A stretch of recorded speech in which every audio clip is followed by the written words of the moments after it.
Coming to our Back to School ADHD program here at SBH. I am Dr. Susan Schmuel. I'm the director of the Mental Health Resources Division, and it's our goal to create awareness, reduce stigma, and really bring the community the psychoeducational programming that we find that's so important and so helpful, like this panel here of experts and specialists tonight. We also have a mental health referral line. If anyone is struggling in your family or needs support for mental health, please call us. It's 718-787-1300.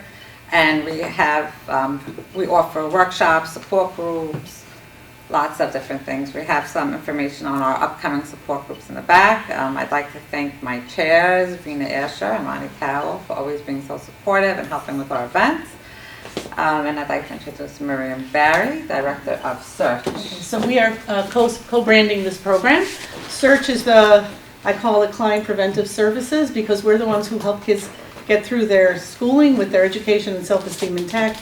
We do this by helping kids access services from the New York City Department of Ed. We advocate for those kids.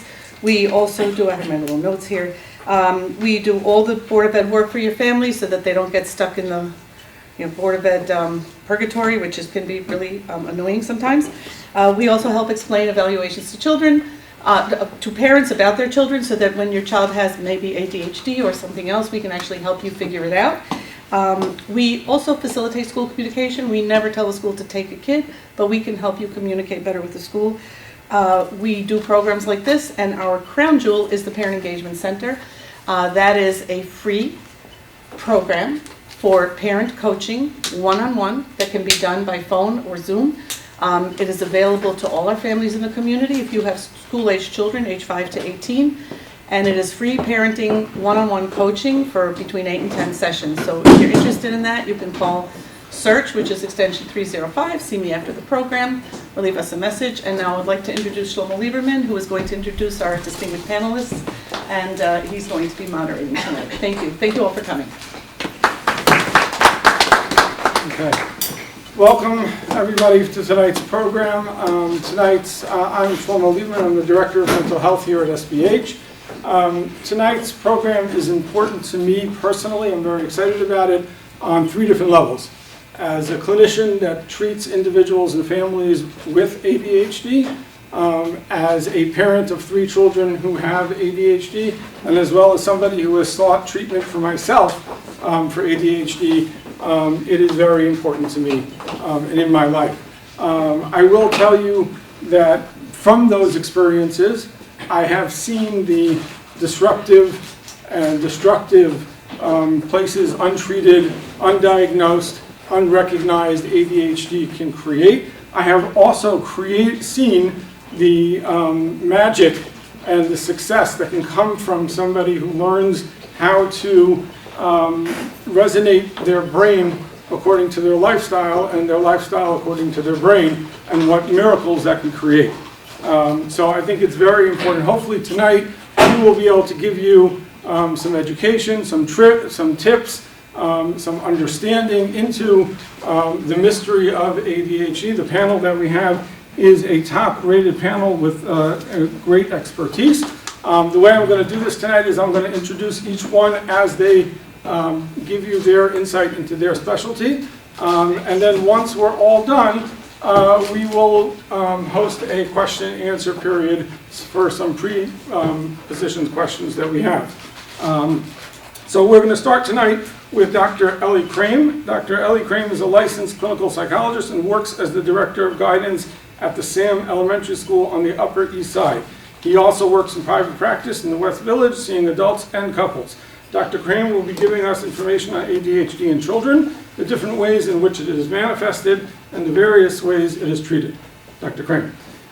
Thank you. Thanks for having me. I really love what you said, Shlomo, which is the fact that, ADHD is a challenge that many of us see, I think, especially in our community. In the country, about 11% of children are diagnosed with ADHD. And it's a real challenge. It's something that causes a lot of distress to the child, right? The child diagnosed, but also to the parents, to other family members involved, to to the teachers in school and the administration, it can really pose a lot of distress. Now, when treated properly, research indicates, when using the right interventions, that you can really transform a child's life and you can transform a family's life. And so I really appreciate the fact that you took into heart and in mind to create an event like this, because it can really make a difference to a child and to a family and so on. So what is ADHD? Most of us see it, and generally we think of ADHD as hyperactivity, but there's a few other different types of ADHD, and I think it's really important to mention them. The first one, like we said, is the hyperactive impulsive type. You might see a child or even an adult who has a ton of energy, they can't sit still, they're fidgeting, you ask them to sit down, they have to get up, they have to walk around, they need many breaks, and then they also struggle with impulse control, and so they act before they think often, right? That's kind of like the standard of how we think about ADHD. But then there's also the inattentive type. The inattentive type is harder to see, harder to diagnose. It can often get missed because it's not as much in your face. Someone who's inattentive might be sitting in the back of the class, they might be daydreaming, they might struggle to get tasks done, but it's much less noticeable. So that's the other type, and then the third type is the combined type, which includes both the hyperactivity, the impulsivity, and the inattentiveness. What's the good news here? The good news is that there's hope, right? Like we said, with the right interventions, you can really transform someone's life. So just briefly, I'll speak a little bit about 3 different important interventions that are, I think, very important to take into account if you have a child with ADHD, or have a friend who has a child, right? These are really important strategies to use. And if you don't know someone with ADHD or you don't have a child, these are also great strategies that you can use for any child, okay? So these are great strategies or interventions for ADHD, but also for any child that needs support.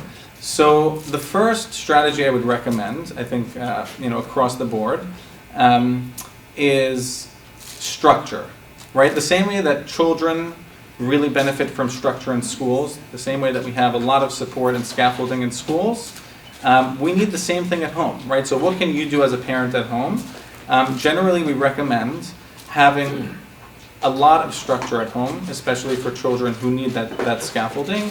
What that can look like, for example, is a visual schedule. So you can sit down with your child, even if they're as young as 5 or 6 years old, and say, listen, you're having a really hard time at home, you're not getting your schoolwork done, everything is all over the place. Let's come up with a schedule for you, right? And it can be as clear as, you come home, you have dinner, then you do your homework for 15 minutes, then you take a break, then you do homework for another 15 minutes, and then, XYZ, you can play for a little bit and then go to sleep. But having that visual schedule when they walk into the house and they see it, it could be in the kitchen, on the refrigerator, in their bedroom, wherever's most helpful, that can be really, really effective for children, and can really orient them, right? The same way that when they come into school and they say, oh, tefillah time. Oh, the bell rang, it's time for lunch, right? So that same structure at home could be very helpful. The second area that I think could be really helpful is making tasks more manageable and more digestible to them.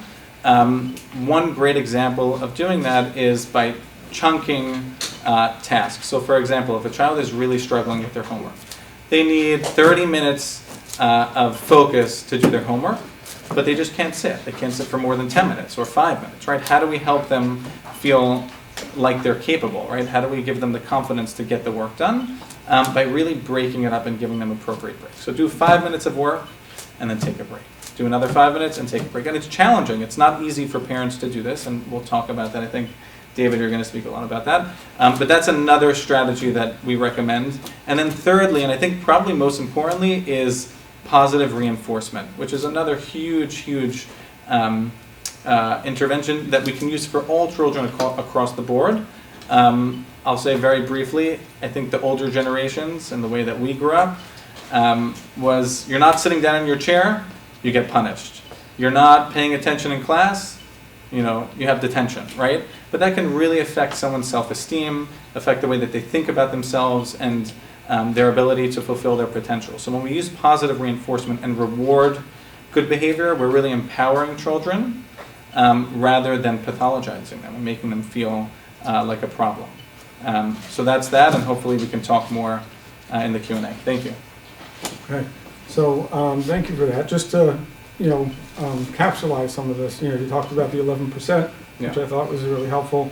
You talked about the hyperactive versus inattentive and the combined, as well as those three important interventions, the structure and the chunking events and, the positive reinforcement. I think that's really great. Okay, our next up is Dr. David Sitt. Dr. David Sitt is a licensed clinical psychologist in New York City with extensive experience as a therapist, evaluator, and professor at Baruch College. As the co-founder of Elevate Psychology, Dr. Sitt specializes in the assessment and treatment of adults with ADHD, anxiety and mood disorders. Additionally, Dr. Sitt is the best-selling author of the book ADHD Refocused, Bringing Clarity to Chaos. Hold up the book right back. There you go. And the co-chair, he's also the co-chair of our SBH Counseling Center.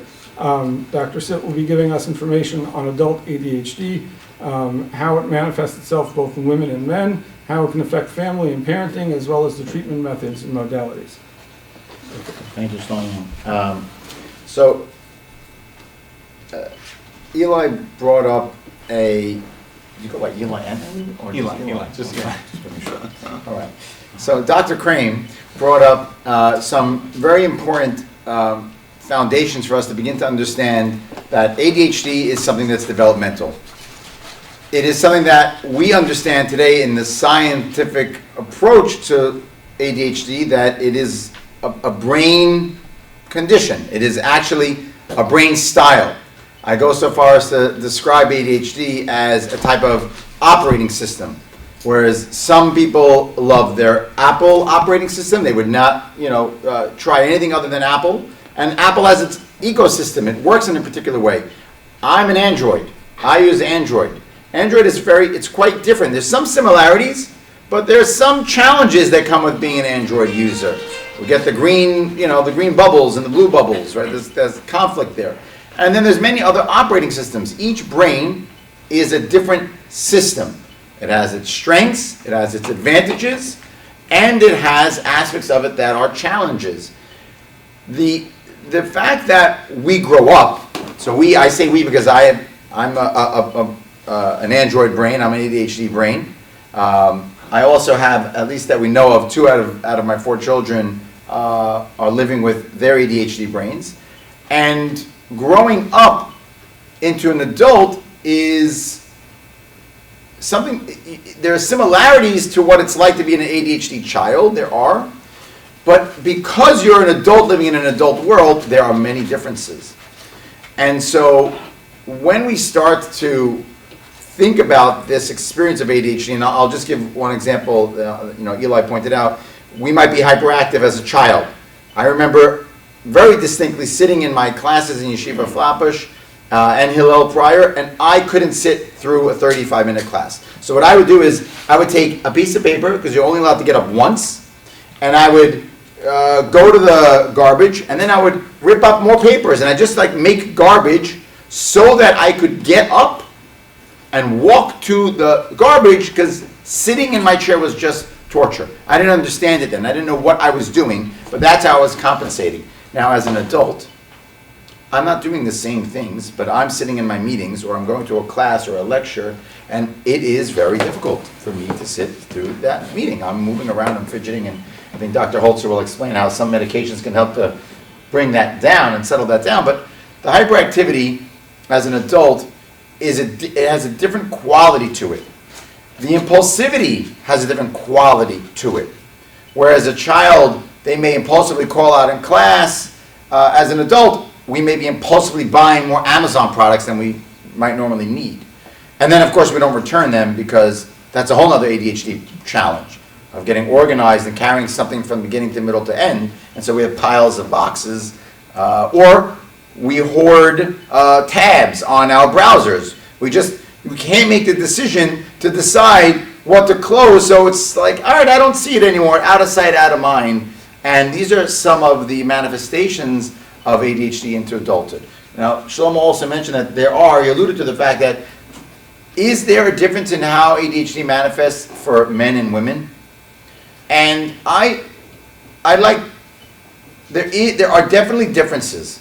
in how ADHD tends to present, in that men are more often combined type, as Eli pointed out. We have more often the combination of hyperactivity, impulsivity, and the disorganized style of planning and disorganization.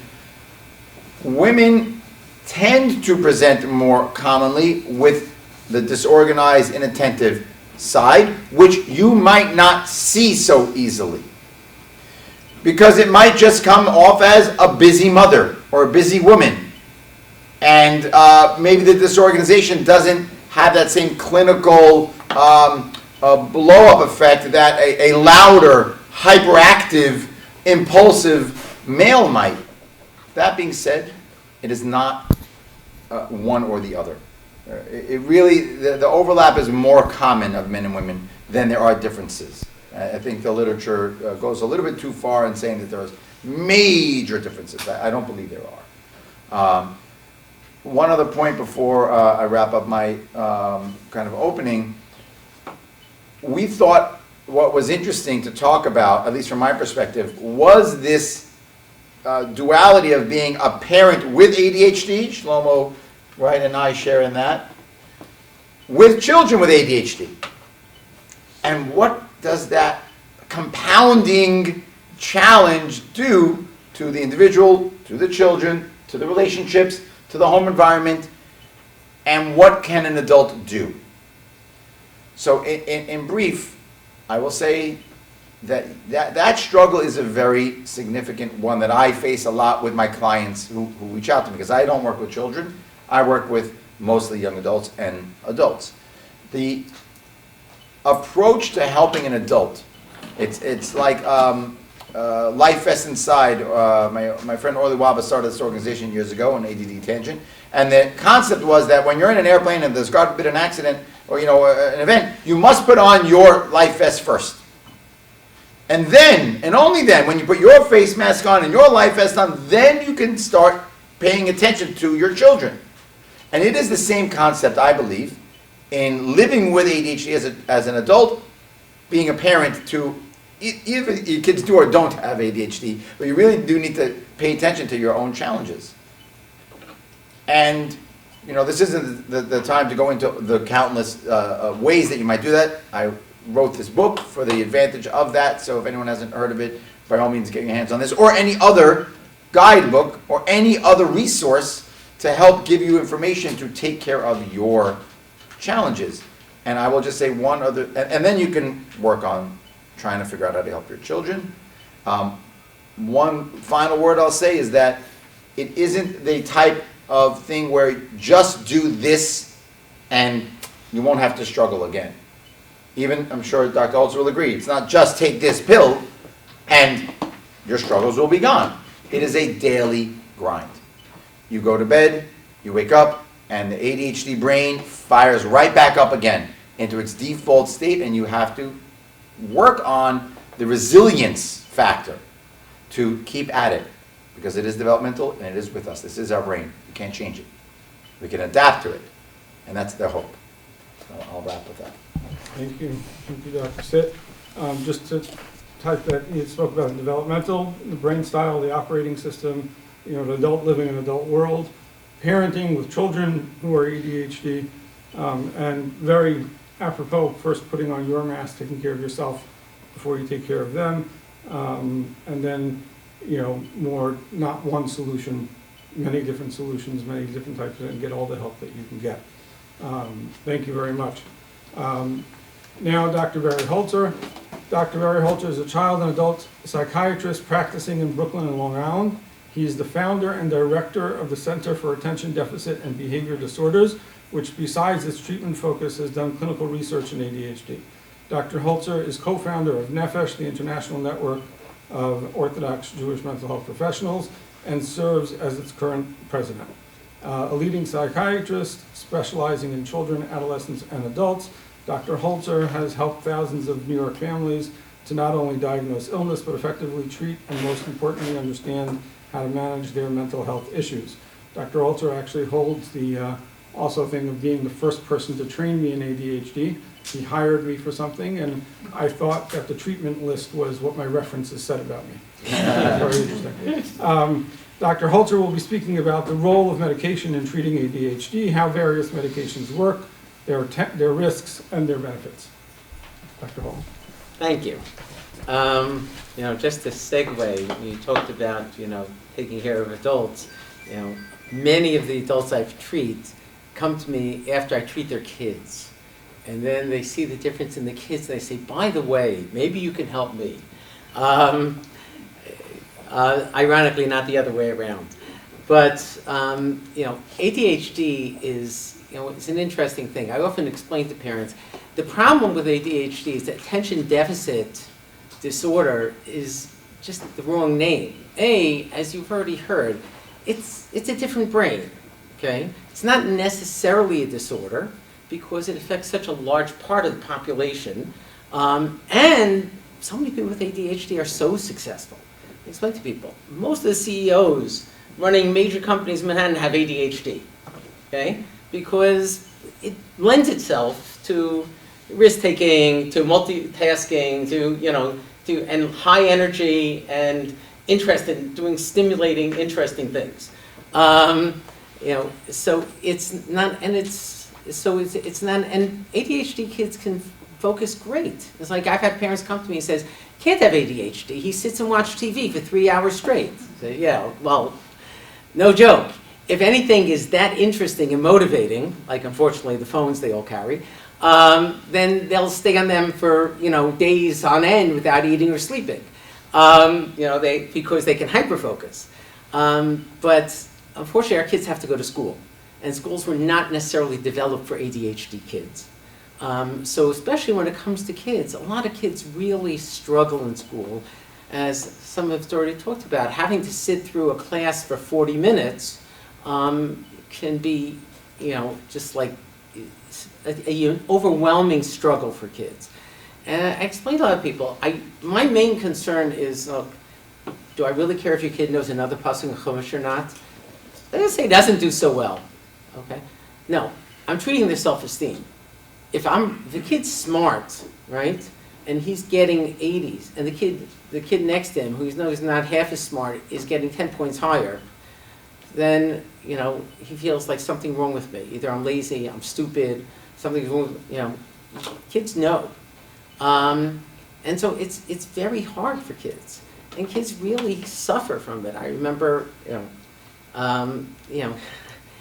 they can't achieve what would make them feel good.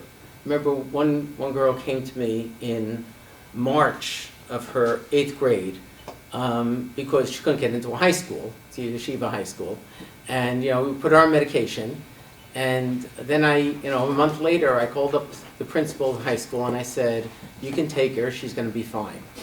And I knew this principal. She said, "Look, I'm trusting you, but she doesn't have the grades and I don't think she can make it." Go to December that year, the principal, who was a neighbor of mine, saw me and said, "You were right, she's doing fine."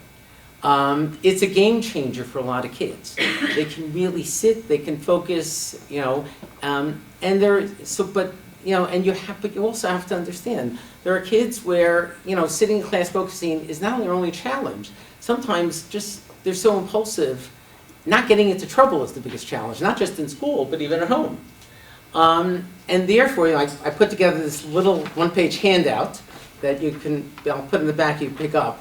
But basically, we have different types of medications. Everybody knows, Adderall, Concerta, probably Vyvanse also, the three most, and there are a bunch of short, Ritalin and Dexedrine. Basically, those are the two stimulants we use. Everything else is some variation of that theme. But there are also non-stimulant medications, and non-stimulant medications have, don't focus you quite as well. They're not as potent, but they generally work around the clock. They don't kill your appetite, they don't keep you awake. You can take them and they work all day. And so for kids who are just too impulsive, or too hyperactive, they really can be a game changer. I mean, look, I don't like to treat 5-year-old kids, right? But if I have a kid who basically can't stay in the kindergarten because he's biting other kids, and they want to put him into a special ed program, even though he's a bright, capable kid, yeah, I'll put him on some Intuitive, which is a very mild medication, so he'll be less impulsive and he'll stop biting. Not biting because he wants to, it's biting because he's so impulsive, he does it before he thinks.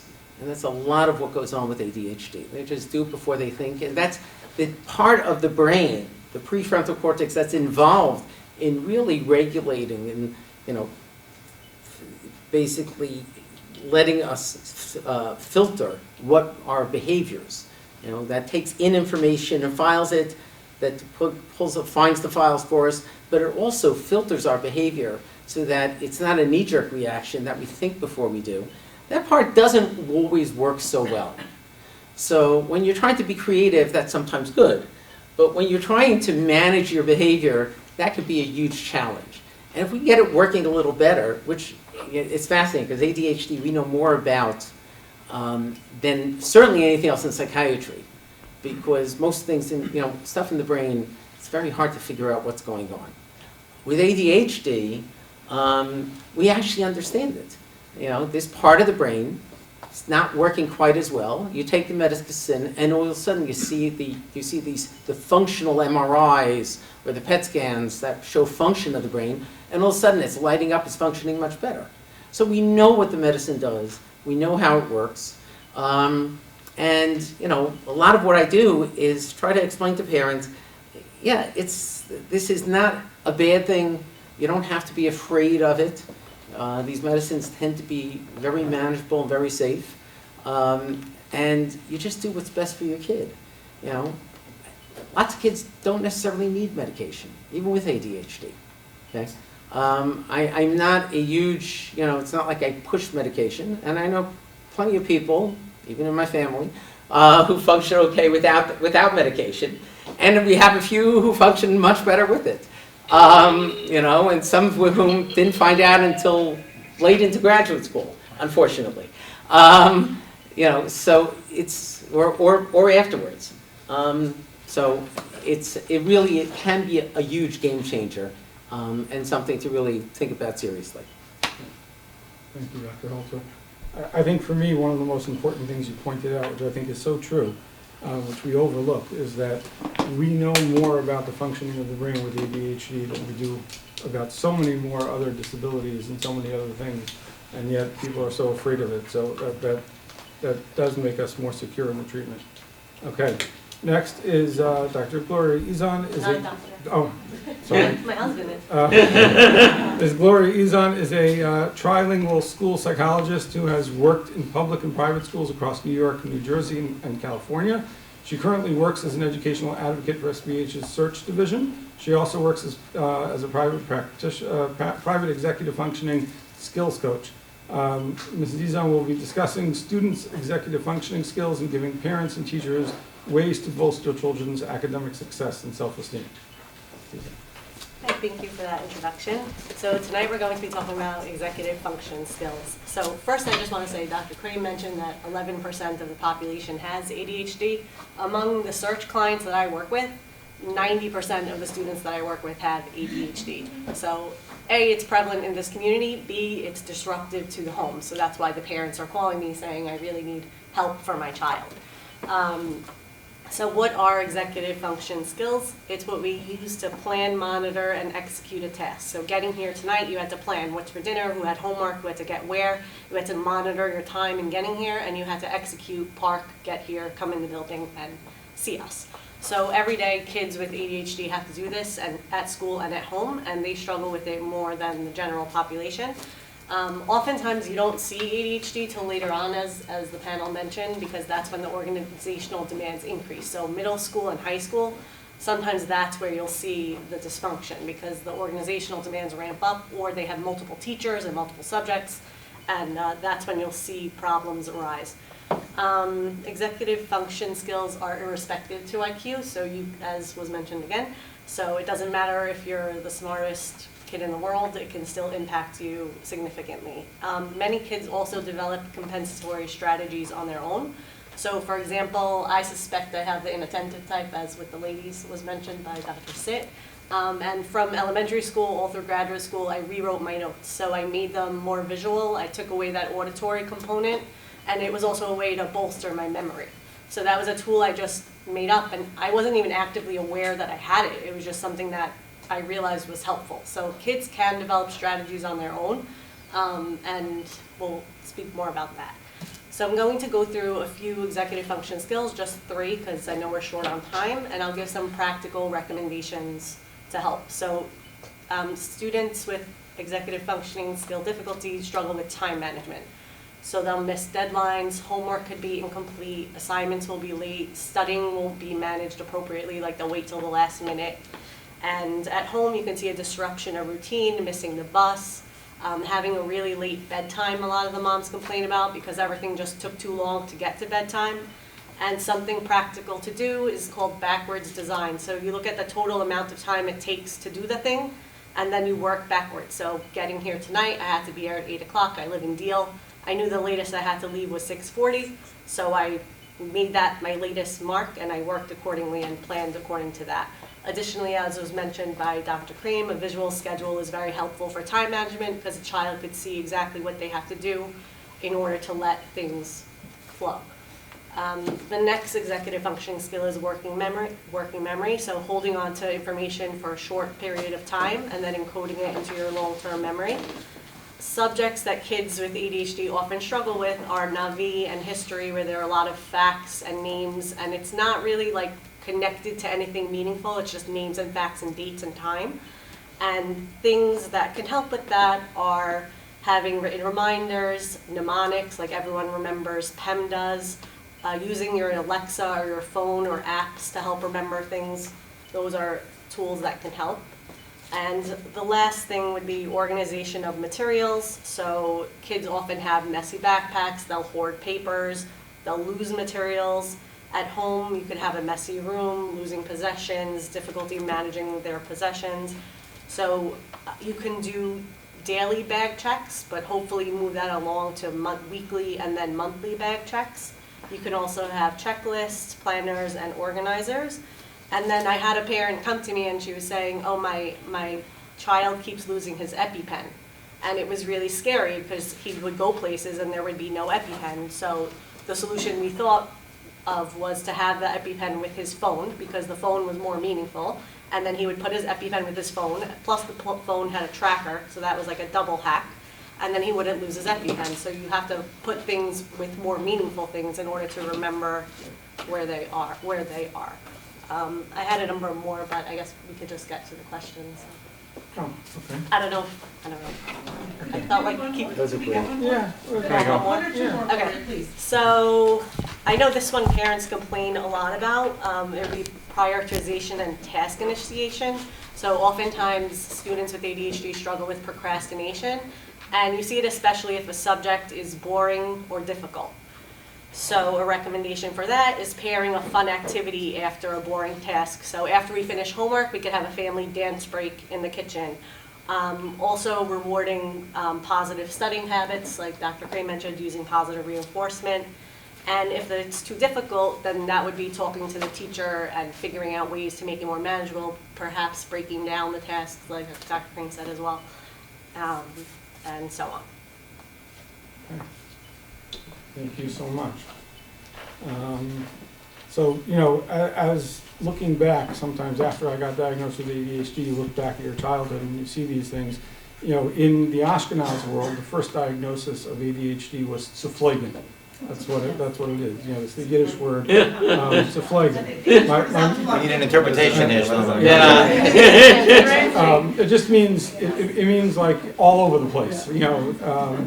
So that was my mother's nickname for me at times. I was a latchkey child, which means I got home before my parents, and I lost the key to the door probably 100 times constantly.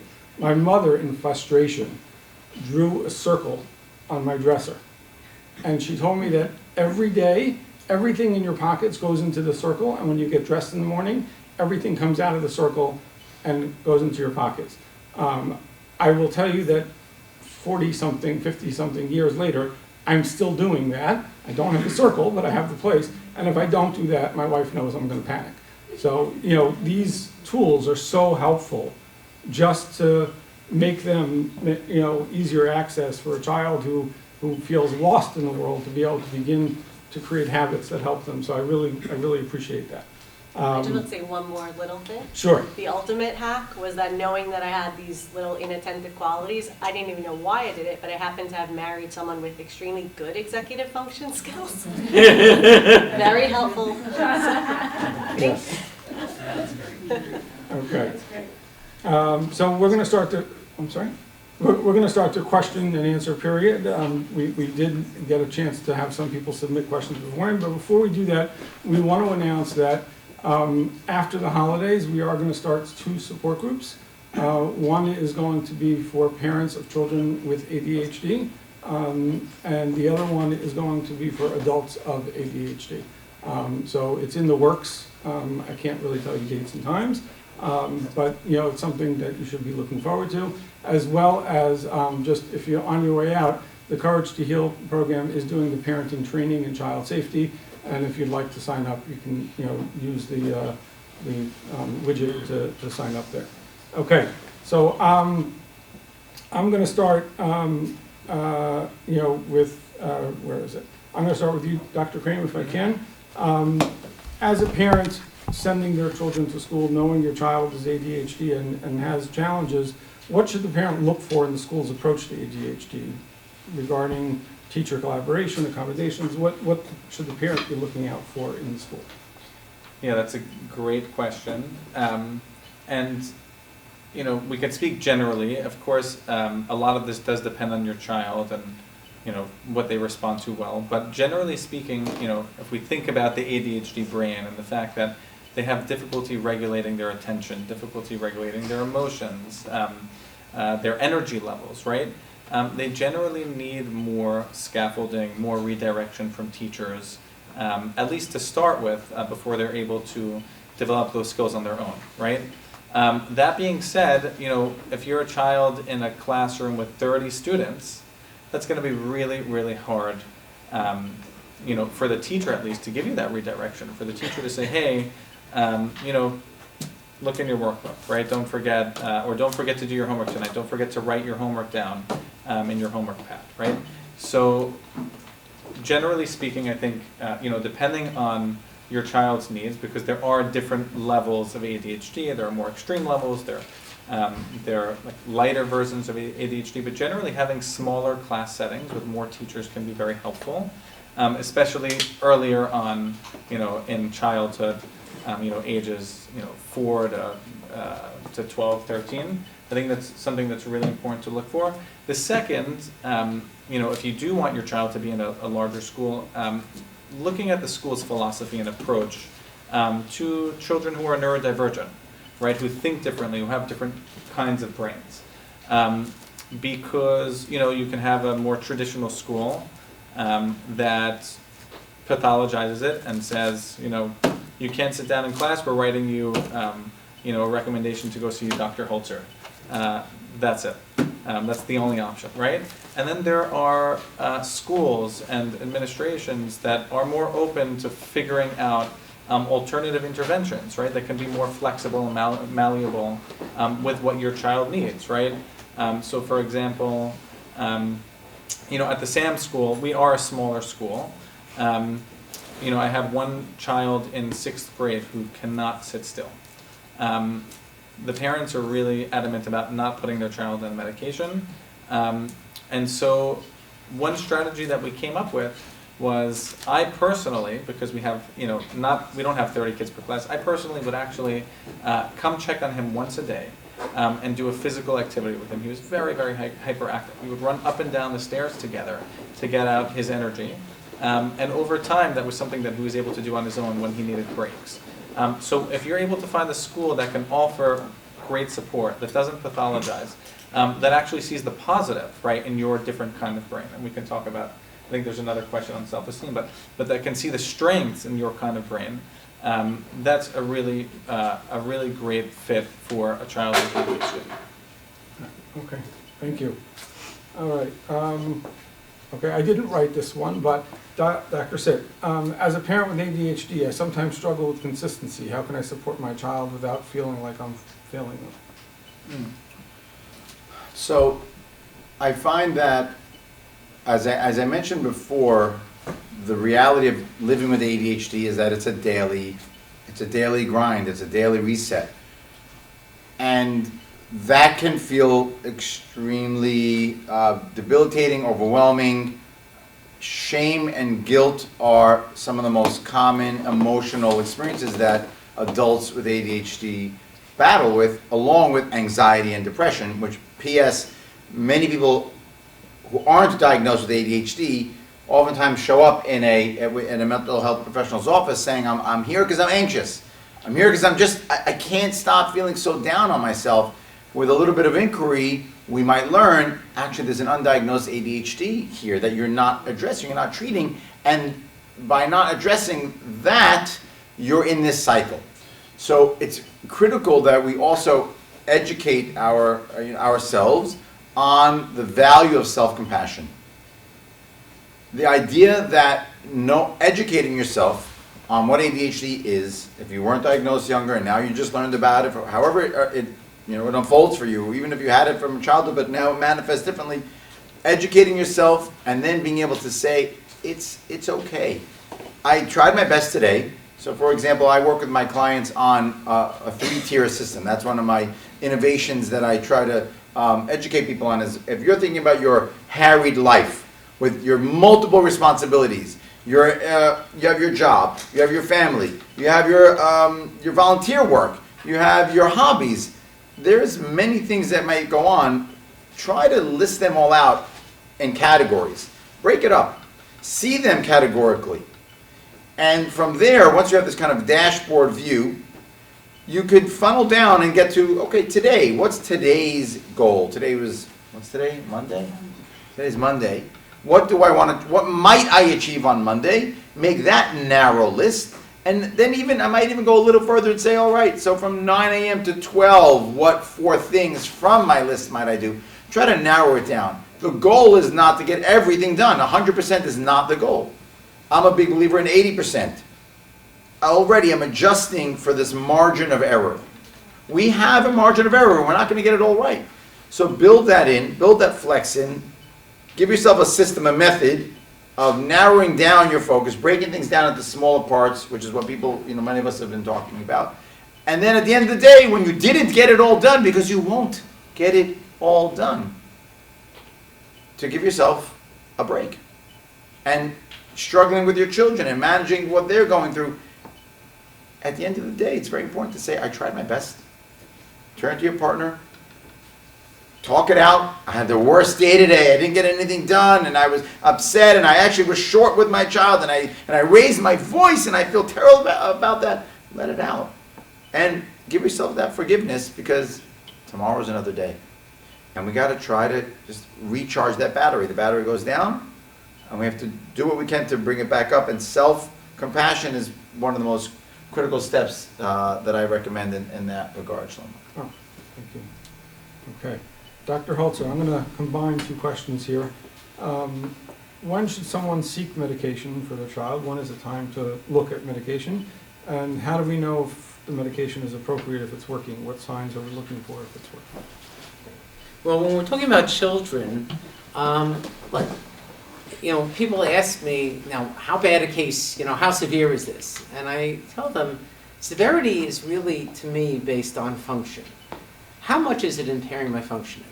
So, look, the things you talked about and we've discussed here are all things that, are prerequisites, okay? When we've tried, working with the school, adjusting the curriculum, doing executive function, getting the kids some tutoring, and, your kids still can't cut it, okay?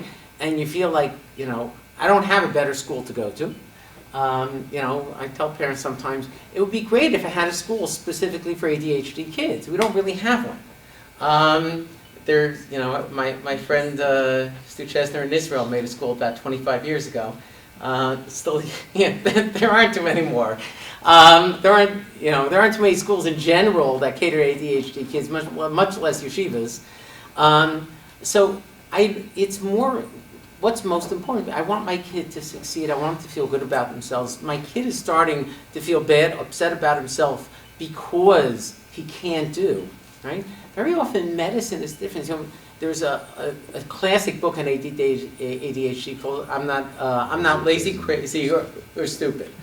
And because, they would often say, well, if you just tried harder, you could do it. Well, no, very often the kids are trying as hard as they can. They really can't do it. And what medicine does is it makes it doable, okay? So I very much, I believe that every kid who comes to my office wants to try, wants to succeed, wants to do well. Kids naturally want to succeed. They want the affirmation from their parents and from their teachers and from their peers, and the kids naturally are interested. So if they can't do it, and it's really affecting them, okay, and they're clearly underperforming, then you really have to think about medication. If we tried other things, now certainly, look, I work with a lot of, behavior psychologists. I argue, look, a lot of this stuff, I think, executive function stuff should be taught in 5th grade. For every kid in every school, when 3rd or 4th grade teachers expect the kids to, bring home all the books for their homework. Remember, know what books to bring home every day. I think they're out of their minds. That's why half the boys in your class can't do it, because it's not a rational expectation. Most teachers are pretty rational, though, and some kids really just can't keep up. So if they can't, and for adults, I'll just go on, I have a lot of adults that come to me. So yes, I have some adults where their wives drag them in and say, I can't have a conversation with him. We try to sit down, and within 3 minutes, he's up, or he's looking at his phone, or he's this. So first I tell them, hey, don't try to sit and talk, take a walk. Okay? You might be able to go out for coffee and do it if you're someplace else, but don't try to sit and talk to him. It's not going to work. But if he's walking, you have a much better chance. But also, for adults, it comes up very often many other ways. Because lots of adults are fine at work, okay? They're busy, they're interacting, they're focused, they're getting their work done, but either they're, a big part of ADD is irritability, okay? They're short with the kids, they have short temper, short fuses, and they're upset about it, they feel bad, but it keeps happening over and over again because it's impulsive, they can't control it very well. All these reasons, as far as I'm concerned, are reasonable things. I'm working on it. I went to therapy for the last 6 months. Nothing's changed.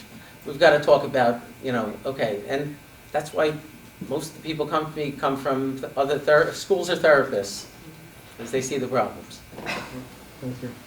My own personal experience is when I gave my children medication, their experience with the medication was, oh, this is what you mean.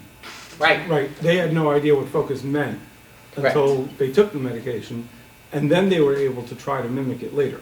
Right. Also, one last thing. Kids like their medicine, okay? I don't have an issue with kids. If kids don't want to take their medicine, I say, let's switch it. I don't fight with kids, and I don't want to argue with kids. If you don't like it, no. The kids take their medicine. They remind the parents, okay? They might forget a lot of other things, but they don't want to forget their medicine because they're going to have a bad day. Thank you for that. Okay, so Ms. Deason, how do I know which recommendations? So many recommendations tonight. How many do I know which recommendations will help my child? Or is there one solution to get the help, or how do we do that? So there is no one solution. Each child or person is individual, so the plan has to be individualized to the child. Basically, what I advise, especially for those, there are some students with ADHD who also have some defiance or behavioral issues attached to it. So for those kids especially, it's important to give them a sense of control. So I would talk to that child and try to get a sense of what he or she is struggling with. It's very important to understand the child's strengths and needs and to work together to make a plan. So for example, we mentioned visual schedules. So if there was a student who needed that, I actually recommended this to a client last week. She said her son is very defiant. He doesn't want to do anything when he gets home. He just wants to sit. He doesn't want to do his homework. He doesn't want to take a bath. He doesn't even want to brush his teeth. So we made a visual schedule, but I told her, speak to him and see what he wants to do. When he comes home, does he want to take a break and then do his homework, or does he want to break after he does his homework? So she worked with him to come up with a schedule. She made the visual schedule. She put it in place, and he had a much easier night. So for each student, it's very individualized and tailored, but the key thing as a parent is to look at your child's strengths and needs, and if you have trouble figuring out what those are, you can talk to the teacher, or you can call Search, and we can help figure that out. Okay, thank you. All right, going back, we'll do one more loop here. Dr. Crane, how can we help our child manage frustration or low self-esteem that sometimes comes with ADHD? So low self-esteem and frustration, I think, is a really, really important topic, not just for adults like you were speaking about, Dr. Sue, but also for the child, right? Feeling like they're a problem child, that there's something wrong with them, that they have a deficit, right? Even the idea that ADHD is a deficit, right? I think, potentially changing that can really help our children. So I think the way that you framed it, Dr. Sip, was really incredible, right? Which is not, this is not an issue, but this is a different type of brain, right? And when we were speaking and preparing for this meeting, we were speaking about how ADHD could even be framed as a superpower, right? Especially, for children. And so when we frame, the way that our brains work differently, right? This is not an issue. This is not, a problem, right? You're not dysfunctional. You are different, right? Like many other people. And that this can actually be a superpower, right? That there are strengths to it, not just weaknesses. That can really transform the way that our children think about themselves.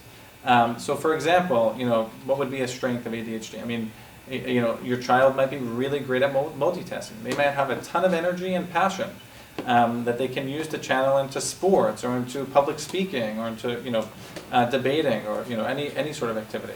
They might be really, really creative. They might be great artists. They might be great entrepreneurs, right? So focusing on ADHD being a superpower can really transform your child and their self-esteem. Secondly, finding their other strengths, right? So if they're really not feeling good about the way that they're performing and functioning in school, right? What are the ways that you're succeeding in school, right? Even if they're really small successes, you can capture them and expand on them over time. Or finding, really great successes outside of school. Like, are they great at sports? Are they great at, do they have really interesting hobbies or clubs that they're part of? So I think that's a really great way to help our children manage frustration and really improve their self-esteem. Yeah. Okay, thank you. Dr. Sid, how can I model resilience and coping skills when I'm still working on them myself? Fail forward. So, yeah, this is the theme that I guess has been coming up for my portion of our panel, and I'll just first of all, I'm so grateful that SBH got together such incredible and diverse perspectives on this very challenging topic, and I learned from everyone and what you were sharing. And I'm sure if everyone in the room could speak up and share, we would learn from each other as well. And that's part of the resilience work, is knowing that you're not alone in this. One of the other areas that I work in is in a company called Agave. Agave Health is a national coaching and therapy platform for adults with ADHD. And we have kind of open forums with people all over the country. And people show up into our app and into kind of the community space, and they share. And it is incredible how much we grow, and I say we because I share in those spaces as well, from knowing that we're not alone, from knowing that, as I keep saying, it's a daily effort. And so that resilience that I personally get when I put my mask on and my life vest on by going and talking to my people in my community, when I say community, I mean the ADHD neurodiverse community, really helps me feel like I can do this. I can keep going because I learn from everybody else. I then bring that to my own children. I sit down with my children all the time and talk to them about my struggles with ADHD. We moved recently into a home, and I told my children, actually, at the beginning of the day, I said, kids, listen, I am feeling very overwhelmed today. I have a lot going on. Me and Mommy have a lot to do, and I know you won't understand all the details of what we're going through, but I'm just letting you know, I might raise my voice, or I might be, short-fused, or not being able to pay attention to what you need right now, and I'm just letting you know that ahead of time. I know it doesn't excuse it, and I will do my best to manage it, but I may not be perfect because 80 is the new 100, and I'm going to do my very best. And if 80, by the way, when I say 80 is the new 100, that means 80 is an A+. If 80 is an A+, then 70 is an A-, and 60 is a B+, and 50% is a B. If you're operating at 50% every day, that's a B, that's good enough. Take that to the bank. And I speak about that to my children often. And so I really try to model that idea of get ahead of it, talk ahead, try to tune in, meditate, breathe, use that those self-awareness tools to become more conscientious. Time, in terms of time management, no one notices here, but behind my placard here, I have my time awareness clock, which counts time down. This is called a time timer or a visual timer. It is a different way that my brain sees time. And so I use this with my children, and I model it with them. And I said, we're going to have dinner now. They can't sit for more than, we had a contest last Shabbat. My kids, for the first time ever, made it, I kid you not, to 15 minutes. That was the world record in the Sid family, where 2 psychologists parented 4 children, and our world record was 15 minutes. They all got $5 as a reward for it after Shabbat. I'm not joking. And me and my wife, we said, we can't believe what just happened. It was so foreign to us to have everybody sitting at a table. I was crying. I was so emotional. But I modeled it also by talking about it with them and acknowledging that this is a challenge for us. We're an ADD family. So I think it's about being transparent, be honest about your own shortcomings and the challenges that you have, and let your children know, I'm working on it. I'm not perfect. I'm working on it. I'm trying my hardest. I'm sorry if I fail you, quote unquote. And that helps them be able to say the same back to you, and for them to also create a community where they can speak to their friends, which today, it's not like when we were kids. Today, 50% of the classroom has ADHD in the Syrian community, right? So Yeah. exactly. No, I said 90. 90 in her in the 90 search. is who calls me. Right. So, So anyway, so those are some of the ideas that I would leave off for my final question. Well, that really resonates with me. My wife is a nurse and she was never home ever for Shabbat. So I used to work with the kids to get ready for Shabbat, and I used to write my to-do list next to their to-do list. And we used to compare checking off, who's checking off, because they know that I have the same challenge that they do of staying on task. So that really resonates with me. Thank you. Okay, Dr. Holzer, let's talk about side effects. Some of them are scary for parents, some of them are scary for adults. What do we do with them? How do we respond to them? When do we know it's time to make a change? Okay. So, as I pointed out, there's a bunch of formulation of stimulants. Stimulants are called stimulants because they keep you awake. So the side effect is if you take it too late and it's lasting too long, you may not fall asleep at night. The answer to that is usually pretty simple. Don't take a long-acting stimulant late in the day. If I have people who occasionally might take something later, I'll give them a short-acting as well. That's the easier part. The harder part for most kids, if they're taking a stimulant, is that it kills their appetite. And that's pretty common. And that, is not a clinical issue usually, because the percent of kids who actually lose weight or can't gain weight is pretty small. I know those kids when they walk in because the parents complain they're lousy eaters to begin with, they're very picky, they're already the kids giving you a problem eating. Most kids will make up their calories between breakfast and supper and snacks, so it's not usually a big problem. But there's some kids, they feel nauseous, they feel uncomfortable, they just don't like it. we'll play around with it. We'll try something else. There's usually a solution. What I sometimes will do is, I deal with this all the time. I have one kid who came to me, I often get kids who come to me because they've been to 2 or 3 other doctors and it's not working. So they come to me and I should find a creative solution. And sometimes I will, because I'll put them on a non-stimulant medicine, and they tend to have much less in the way of side effects, usually not much. Most of them are very well tolerated. Occasionally you'll find one that might cause a stomach ache for this kid or something, but they don't kill your appetite, they don't keep you awake, that's why they can work around the clock. And then I'll just, if they need for school, I'll give them a very small dose of the stimulant. So that, because they often will build on one another. Some of the non-stimulants will actually potentiate, make the stimulant work better. And so you get away with a lot smaller dose, a lot less side effect. There's a whole bunch of ways around it. And you really try to minimize the dose of medicine. I always start on the smallest dose, bring it up slowly. And if I get, and sometimes we'll just get not a perfect result, a good enough result, and we work with the teacher. There are some teachers who are great at this. I remember when parent asked me, my kid's in 2nd grade and they can't function at all. Last year they were in 1st grade and they were amazing. Well, who was the Rebbe in 1st grade? They tell me the Rebbe, the guy's an entertainer. He has tapes, I say, nobody has a problem listening in his class. It's like entertainment all the time. Some kids will do great in certain classes, and especially as they get older, they'll do fine with certain teachers in certain classes. If they're interested, they do great. I have a nephew who had a really hard time in high school, but he loves history. Most people don't, but he was a history major. So all these big books he had to read and all these lectures he had to sit through, he loved. He had a great time, no problem.